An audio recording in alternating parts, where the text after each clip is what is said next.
Assalamualaikum warahmatullahi wabarakatuh. Selamat pagi, selamat siang, selamat sore, dan selamat malam teman-teman semua.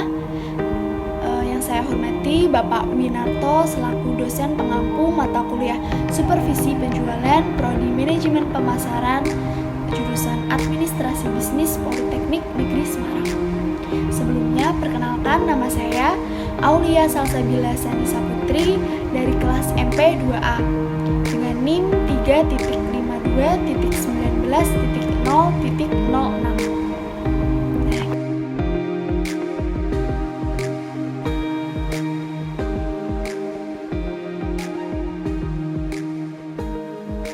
Personal selling merupakan wujud komunikasi pemasaran atau bentuk promosi penjualan yang menyajikan diferensiasi produk.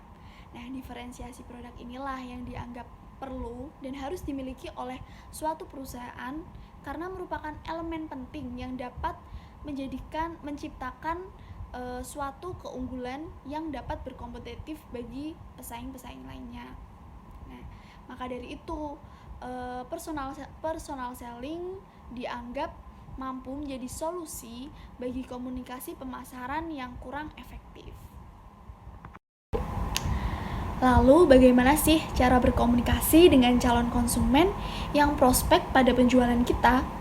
Nah, sebelum membahas lebih jauh nih mengenai materi kita, alangkah lebih baiknya apabila kita mengulik terlebih dahulu makna dari komunikasi itu sendiri. Jadi komunikasi adalah elemen penting untuk membantu kehidupan bersosial yang lebih baik. Dalam sebuah bisnis, komunikasi menjadi salah satu faktor penting dalam keberhasilan suatu usaha. Karena dengan komunikasi yang baik antara pebisnis dan juga pembeli, tidak akan terjadi kesalahpahaman antara kedua belah pihak yang nantinya dapat merugikan dari pihak pebisnis maupun pembeli itu sendiri. Hingga dalam hal ini perlu adanya pelatihan khusus yang dilakukan oleh salesperson sebagai upaya untuk menunjang efektivitasnya dalam penjualan. Nah, komunikasi yang dilakukan oleh salesperson dan juga calon konsumennya ini haruslah merupakan komunikasi yang terjalin secara dua arah dan juga aktif. Jadi selanjutnya adalah teknik yang dapat dilakukan seorang salesperson agar dapat memikat hati calon konsumennya. Di sini ada 4 teknik penting. Yang pertama adalah listening skill, yang kedua adalah questioning skill, yang ketiga kredibilitas, dan yang keempat adalah analisa transaksi. Jadi kita bahas satu persatu mengenai 4 teknik ini ya. Yang pertama adalah listening skill. Mendengar kata listening skill pasti kita udah nggak asing ya teman-teman, karena listening skill berarti merupakan suatu kemampuan kita untuk mendengarkan. Jadi ketika ada seorang konsumen, kita datang ke prospek penjualan kita harus mampu mendengarkan. Sebagai seorang salesperson, kita harus mampu mendengarkan keluhan-keluhan atau keinginan-keinginan dari seorang konsumen. Jadi teman-teman, pada intinya adalah listening skill merupakan kemampuan yang dimiliki oleh seorang salesperson untuk mendengarkan secara aktif apa yang diinginkan oleh konsumennya itu sendiri. Yang kedua adalah questioning skills. Seorang salesperson diharapkan memiliki keterampilan untuk membuat pertanyaan atau mengajukan suatu pernyataan yang nantinya dapat menarik respon dari konsumen itu sendiri. Dengan menggunakan komunikasi dua arah yang saling bertukar pikir gagasan, pastinya komunikasi dapat berjalan dengan baik dan juga lancar. Kemudian yang ketiga adalah kredibilitas. Jadi seorang salesperson harus membangun rasa percaya diri ketika membawakan produknya. Misal saja nih, seorang salesperson yang membawa produk obat pelangsing. Jadi salesperson harus bisa meyakinkan bahwa produk tersebut memang produk yang bagus, produk yang memang ampuh dan juga terbukti manfaatnya seperti itu. Ketika hal tersebut sudah dilakukan dan calon konsumen percaya dan juga yakin, seorang salesperson berarti dapat dikatakan mampu membangun kepercayaan dari konsumennya.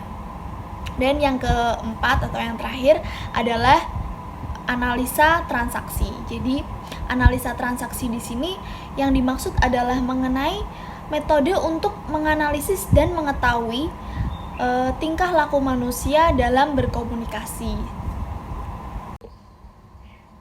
Nah, teman-teman, komunikasi yang terjadi antara seorang salesperson dan juga konsumennya bukanlah merupakan sebuah komunikasi biasa, karena komunikasi yang terjadi antara mereka adalah komunikasi yang harus dua arah dan juga saling aktif, bertukar gagasan, bertukar informasi.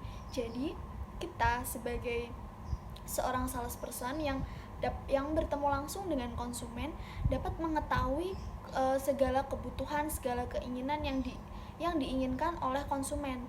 Pada saat itulah seorang salesperson memiliki kemampuan atau memiliki keterampilan yang dapat menarik minat seorang konsumen untuk mendengarkan komunikasi kita. Jadi kita bisa memberikan informasi mengenai produk itu secara rinci dan juga secara runtut agar konsumen kita itu merasa percaya serta mereka yakin bahwa produk yang kita bawakan adalah produk yang memang unggul kualitasnya, seperti itu misalnya. Dan juga komunikasi itu harus bertukar pikiran, bertukar gagasan dua arah.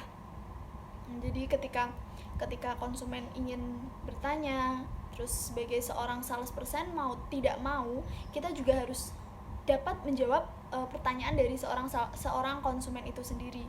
Entah walaupun nih kita nggak tahu jawaban atas pertanyaan konsumen, tapi sebisa mungkin kita harus bisa menutupi ketidaktahuan itu dengan cara misal saja seperti ini, maaf, mungkin lain kali kami akan datang ke sini lagi untuk memberikan informasi secara rinci, atau saat ini kita akan memberikan gambaran secara umumnya atau dan lain sebagainya yang bisa juga dilakukan. Ini ada beberapa cara yang dapat digunakan salesperson untuk dapat melakukan suatu komunikasi agar berjalan dengan efektif, efisien, dan pastinya menyenangkan.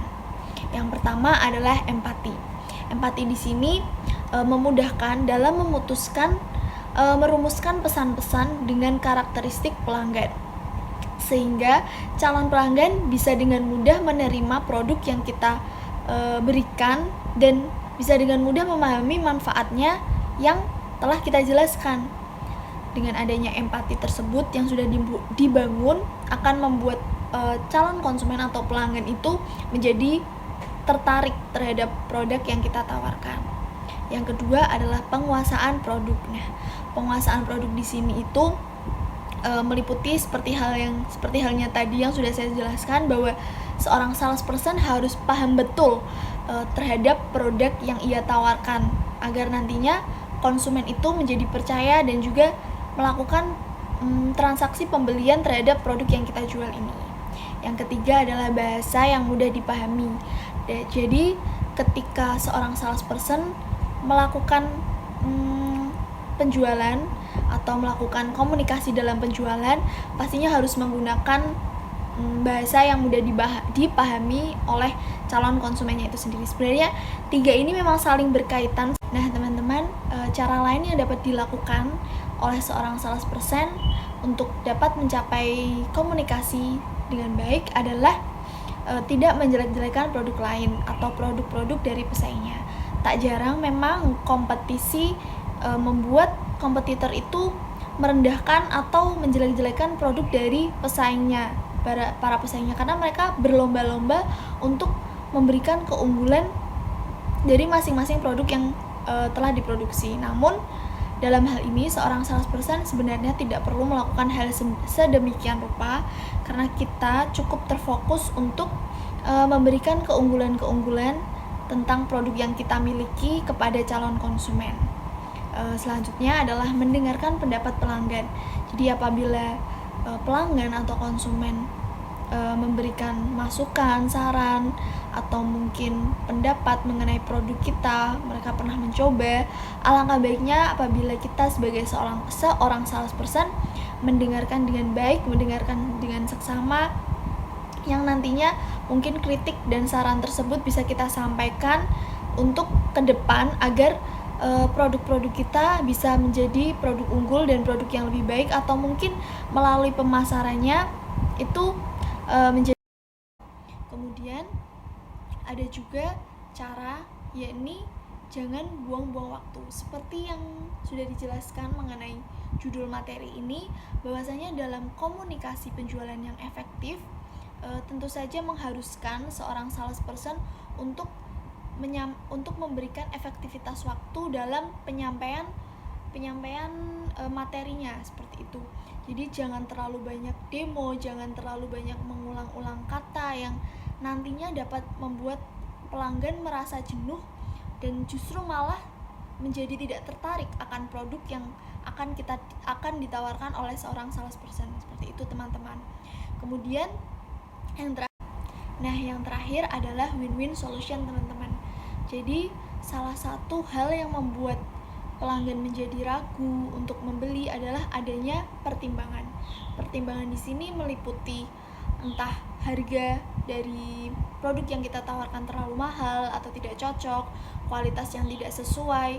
Hal tersebut menjadi pertimbangan seorang konsumen atau pelanggan menjadi gagal untuk membeli produk kita. Nah, maka dari itu dengan adanya win-win solution atau kita memberikan kelebihan-kelebihan tentang produk kita, memberikan solusi tentang baiknya apabila produk kita dipakai seperti apa, pastinya akan membuat seorang pelanggan menjadi yakin. Tadi ya teman-teman, mengenai materi yang dapat saya sampaikan, yaitu tentang komunikasi penjualan yang efektif, efisien, dan juga menyenangkan pada personal selling.